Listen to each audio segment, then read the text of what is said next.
وباسمكم جميعا وعبركم نزف تحايا النضال اولا وقبل كل شيء الى اجدادكم وابائكم الذين ضحوا بدمائهم الغالية من اجل مغرب حر، من اجل مغرب عادل تسوده العدالة الاجتماعية، ومن اجل ان يبلغ المواطن المغربي مستوى انسانيته. المجد والخلود لشهداء دار البران والشهداء عنوان معركة الكرامة والتحدي، وعبرهم نوجف تحايا النضال الى الشهداء الذين قالوا لا للاستعمار المباشر غير المباشر، لا للاستعمار الجديد، لا للمعاهد الخياني اكسبان. فالمجد والخلود لشهداء 58 59 الشهيد شهيدا 59 المجيدة الشهيد شهيدا الشهيد شهيدا.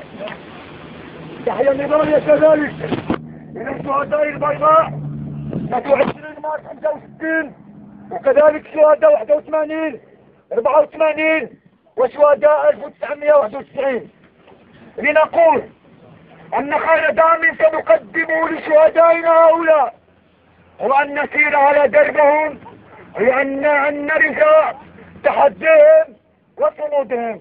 وباسم شهداء الشعب المغربي البطل وباسمكم جميعا وباسم تحايا النضال نقول المجد والخلود والسلام الدائم لدماء مصطفى الحمزاوي ونجيا أجايا. إلى الرفاقي رفيقتي يأتي شكل من النضال هذا كشكل أول من برنامج النضالي الذي يعد بمثابة شكل رابع لمعركة المفتوحة، معركة الكرامة. نكون أو لا نكون في زمن تسوده الزبونية والمحسوبية والرشوة في الوظيفة العمومية. نقول رفاقي رفيقاتي وكنقولها واضحة، احنا ما باغيش نحكموا في الدولة ولا كنديروا السياسة تاع حساب ديالهم، ونحن مواطنين والتاريخ السن بأن الآباء ديالنا هما اللي ماتوا من أجل الوطن. هنا كنطرحوا على التاريخ وعليهم هما عشان سير التاريخ أن جنديا واحدا من قواتكم المسلحة واجهت الاستعمار بل كانوا كيوصلوهم لبرار الدجاج وكيسقلوهم الخيام. الآباء ديالنا هما اللي قوموا، وبالتالي بدل الآباء ديالنا قوموا حنا دابا غير واحد مطلوب بسيط، حنا تفهرين الآباء ديالنا وناضلوا ودخلونا الجامعات والمدارس، ومن هاد الجامعات جبنا شواهد دراسية، هالإجازات هالماستر هالدوك هالبكالوريا، وكاينين اللي طردوه قبل هاد البدع.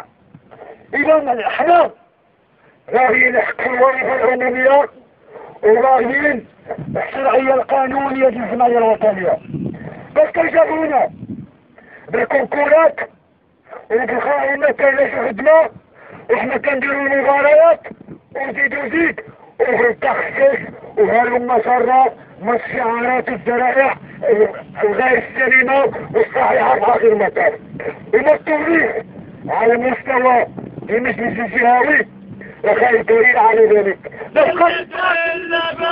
وعطالين يرخبوها طوبيبات المشبوهة، وعطالين يرخبوها طوبيبات المشبوهة، وعطالين يرخبوها طوبيبات المشبوهة، وعطالين يرخبوها طوبيبات المشبوهة، وعطالين يرخبوها. لتتبع بجلاء أنه لله القانون ولهم يحتنون بالقانون والصحافي ضد المعطلين، ضد أبناء الفقراء، ضد الكادحين، أن الأبناء سنخنين وبالله التخصص ولهم يحتنون. ومن حال على المجلس أو المركز الجهوي للاستثمار أننا بأنه المعطل ما راح يستفد اخسار ايكونومي. وبالله عليك ما راح يتجا أزيزيك أزيك المجلس الجهوي وجعل يعمل البولار. إذن أما يتتخصص هو لتتبع الحقيقة أنها يسنوا منه لأنه يدين القانون والمباريات ولا هم يحزنون. فالانطلاق في حق الوظيفة العمومية وكل مواطن بيحتاجها يتابع حق الخدمة.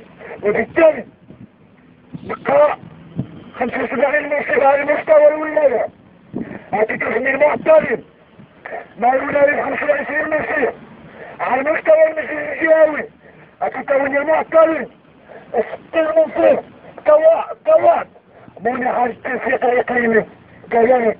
إذن شعارنا واضح، حقنا في مطلب الشعب في الوظيفة العمومية قضية موت أو حياة، إما يقتلونا كاملين ولا يقتلونا كاملين.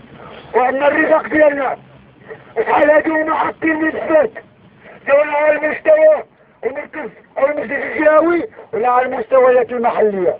كيقولوا لنا راه ما عندنا ما نديرو راه فيها، لكن الوزارة ديالهم ما فيها لا رقاق لا وزير الداخلية ولا هم يحزنون.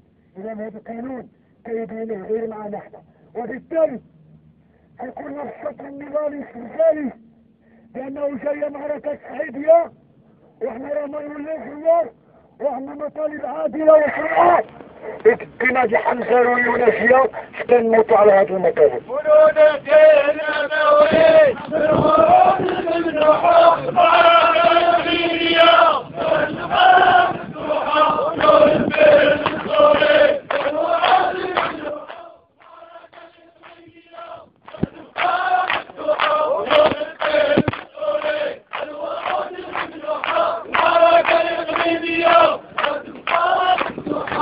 بما تتضح الحقيقة الشعارات نافعا الإنصاف المصالحة مع الريف تنمية الأقاليم الشمالية ومزيدا من الشعارات للهدف ديالها الوحيد والأوحد تلميع صورة هذا النظام على المستوى الخارجي.